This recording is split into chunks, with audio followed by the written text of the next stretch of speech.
அப்பா ஏன்பா தூங்காம இருக்கீங்க? தூங்கப்பா. எனக்கு தூக்கம் வரலம்மா, நீங்க தூங்க. அப்பா அப்பா, அம்மா ஒரு பாட்டு பாடுமே, போய் கேட்டோம் நீங்க நல்லா தூங்கிடுவீங்களே. அந்த பாட்டை நான் பாடுறேன், நீங்க தூங்குறீங்களாப்பா? நான் பாடுறேன், நீங்க தூங்க.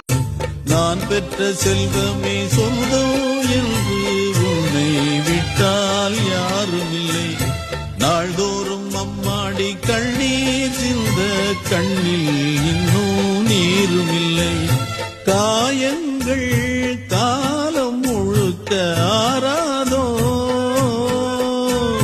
நான் செய்த பாவ கணக்கும் தீராதோ. மகிழம்பூவே எந்தன் மணிமுத்தே, குழலை போலே தினம் மழலை